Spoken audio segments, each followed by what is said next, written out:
Ladies and gentlemen, good afternoon. We are pleased to welcome to the interview room Patrick Cantlay. Patrick, thanks for being here with us today. Yeah, thank you.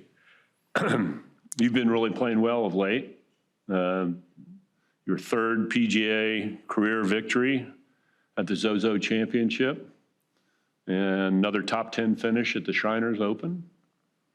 What aspect of your game are you most confident in right now, and why? I'd say my distance control with my irons has been really good lately.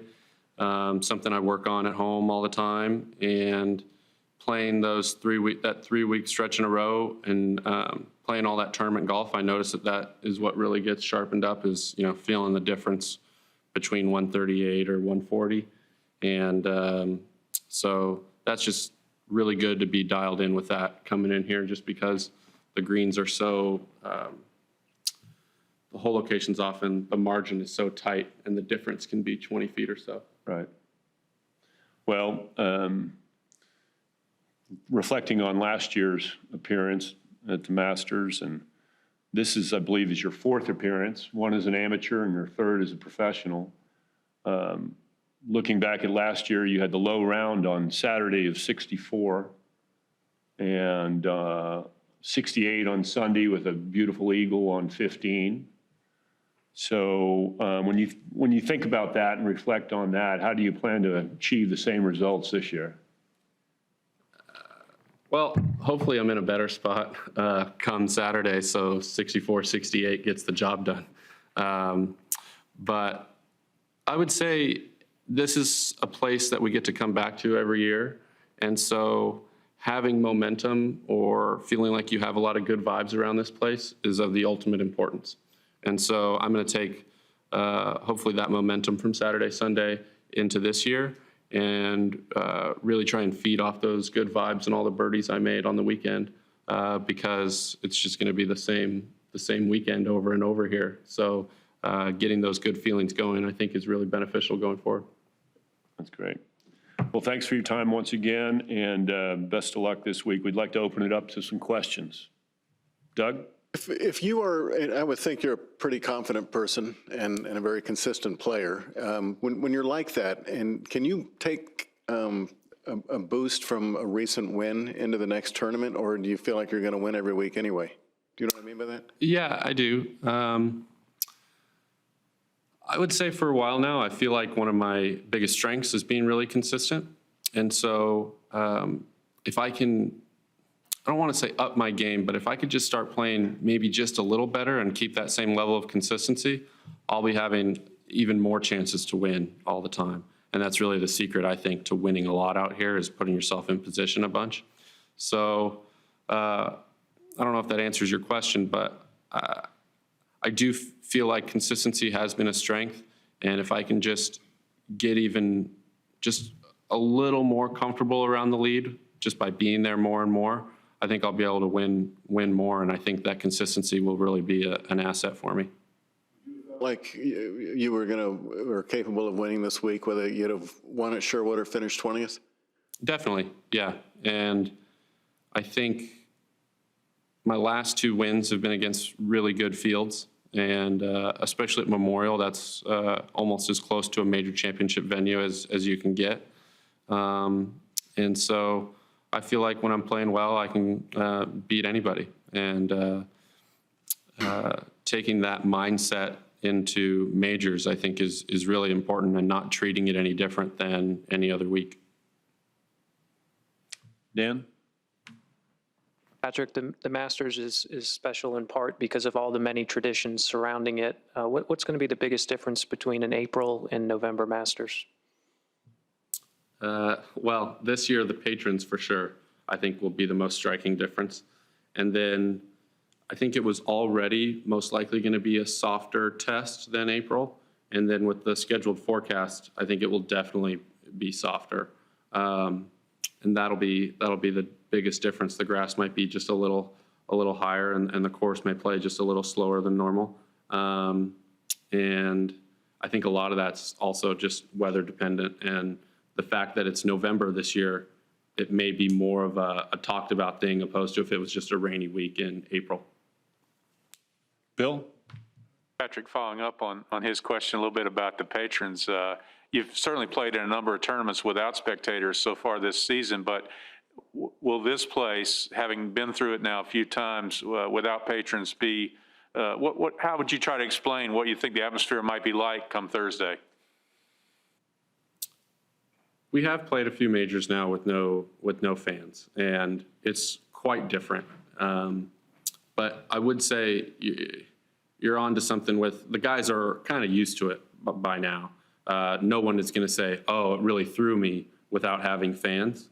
But this place, more than any other place, I think it will feel so much different because the atmosphere of this tournament is so much different than all the other weeks of the year. And so that atmosphere will be lacking this year simply because of not having the fans. I think the fans here are some of the most educated fans and some of the most respectful fans. And so they really add to the tournament in a way that every week they don't. It's hard to explain. Hearing the roars on the golf course from far away when you could be on the front nine and someone out goes ahead of you and you go, oh, someone must have eagled 13 or someone must have eagled 15 or stuff like that. It will be strange to be playing the golf course and not hear any of that, especially if you were to play Sunday and have Tiger or Phil in front of you a couple groups or Tiger and Phil behind you a couple groups. Usually you could, the buzz around that group would be palpable. And this year you could be like, well, where's Tiger? You know? So that will feel very strange. It's sort of, I mean, that's really, it's missing its unique soundtrack in golf, really, won't it? It'll be Yeah, that's a very good way of saying it. Jim? Patrick, going back to last year, Sunday, you had it going very well in the back. You're in the mix. You're tied for the lead at one point. When it was over, was there any sense that you felt, man, I coulda, shoulda won that thing, or did the Tiger moment kind of just, morph everything? At that time, I didn't care who the winner was. I knew when I got to the 16th hole that I most likely had to make a birdie or two to win or be in a playoff.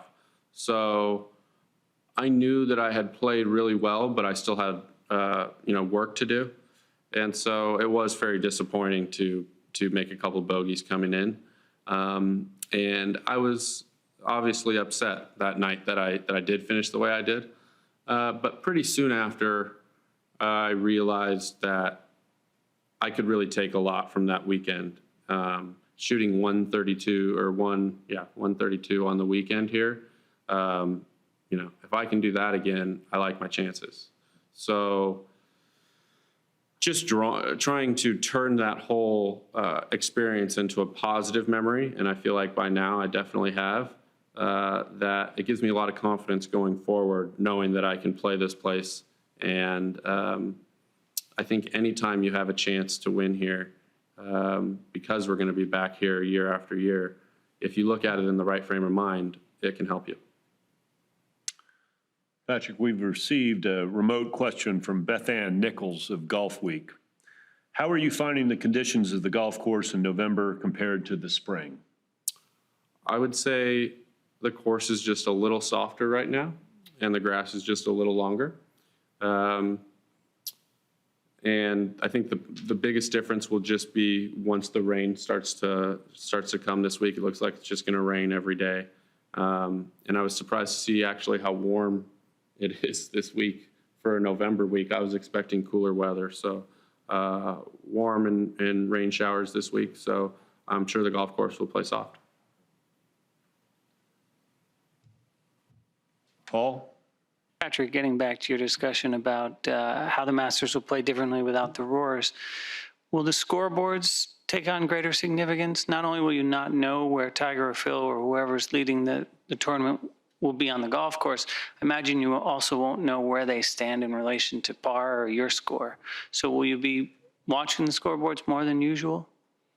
I wouldn't say more than usual. I'd say we'll still have the same semblance of where we are relative to everyone else to par in the golf tournament. That won't change. It's just a feeling that won't be there. It'll be that energy that you can feel around the golf course. You won't be able to feel it this year, but I don't think it'll make any difference for knowing where you stand in the tournament. Joe? Patrick, you were talking about the lack of patrons. Obviously, it's going to sound different, but you also said that, you kind of feed off of your own momentum and your own good vibes. Xander has said that, part of his great round was the crowd, was the patrons. Is that something that plays into your game, or are you just kind of zoned out as far as what you're doing? I think it does for sure. When you're playing well and you're riding that wave of good feelings and feeling in tune with what your game's doing and you're in the zone, there is a sense of being fueled on by everybody. And it's part of it's one of the really cool things about what we do, is feeling like everyone's pushing you towards hitting a good shot or making a putt. And when you are doing that and you're hitting lots of great shots and making putts, it does feel like it's a bad example, but maybe like a rock concert where you're like maybe just having exchange with I can only imagine what the band would have an exchange with the fans. So here I would say we have a little bit of that with the patrons, if we are hitting good shots and making putts. Adam?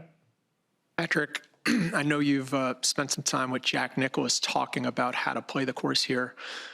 Have you done anything leading up to this year's Masters with him or anyone else to get any more advice? I haven't talked to him this year about this golf course. I saw him at Bears Club a couple weeks ago. He was out watching his son Gary hit balls and talked to him just a little bit, but not about Augusta. And I wouldn't say I've talked to anybody this year about advice about the golf course. In a weird way, this golf course just changes every year, it seems like a little bit. I know they tweaked the 18th green, not this year, but last year. And they tweaked, obviously, the 5th hole. And so it sounds a little brash, but maybe in a weird way, I know a lot more about the 5th hole than Jack Nicklaus knows about the 5th hole. So, this golf course changes so much that I think you can get some general strategies from guys, but the course is changing, the game is changing. And so I like to think that by now I've been around the place enough to know it pretty well. How have you fine-tuned your game plan based on what happened last year? I don't know if I, have worked on anything as a response to last year. More my takeaway would be that I can play this place really well. And, if I'm in a better spot going to the weekend, it's a totally different story. So I think just taking that confidence into this year, starting on Thursday, is the biggest thing. And really, the more times you can play out here and the more comfortable you can get, and the better. I feel like more than any place, the more confident you are about this golf course when you come here, the better you're going to do. And I see that from guys that play consistently year in and year out here really well. They always talk about how it doesn't matter how their game is, they're going to get here and they know the place so much better than everybody else, and they know how to play the golf course that they'll be able to play well. And I see why that's the case. And so I'm starting to feel like I'm becoming one of those guys. We've got another question, another remote question. Patrick, what do you remember most about your eagle on 15 on Sunday last year and the atmosphere around 15 and 16 at that time? I remember being particularly, upset on Friday night at how poorly I played Thursday, Friday. And so I came out a little on fire on Saturday, like I'm going to make a bunch of birdies, and I did. And then we turned around and played real early on Sunday, which I guess had never been done before. And I kind of kept that same fire on the first tee and made a birdie on the first hole and then birdie the second hole. And then it was just, I'm going to keep going. And so I really just tried to keep that same mentality the whole time. And, I was still in that mode coming to 14, 15. And I was very much more concerned with what I was doing than with all the stuff going on. And I think that was part of the reason for the success. That 33 holes or whatever where I played really well. And, unfortunately made a bogey on 16, but it's weird. I expected to hit a good shot on 16 and I just didn't. Yep. 2 more questions. Bill and Doug. Patrick, you're in top form coming into this. Another guy in that boat is DeChambeau. As a fellow top player, what do you make of his full-throated embrace of the distance quest and what he's done doing that? I think it's been impressive for sure. There's no doubt. And I think we'll see, but I think this place probably fits it about as good as any place. And I think definitely throughout the history of golf, the guys that have hit it the farthest at that period of time have had an advantage and have been able to play really well. So it doesn't surprise me that as he's hitting it very far, much farther than other guys, that he's having success. So, more power to him, and I think more people will try and do that. Doug?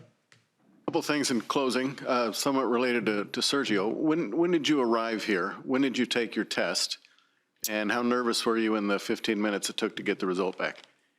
I took it on Sunday night, so last night, and to be honest, I wasn't that nervous. I feel like the chances are just low, given how I've been behaving and everything. The chances are just low that I'd have it. So, it would be more shock if I did come back positive than anything else. So. And secondly, completely unrelated, but is it weird, even though it doesn't really affect you shot by shot, is it weird not to see any ropes up? I'm surprised that more tournaments haven't had no ropes, considering the lack of people out there. So no, I don't think it's weird. It shouldn't be a problem. Notice it? Yeah, they got little green lines out there, and I'm sure everyone will behave just fine, and it'll be great. Over by the green line. They're right on the tee box. Well, Patrick, good luck this week, and thanks for your time. All right, thank you.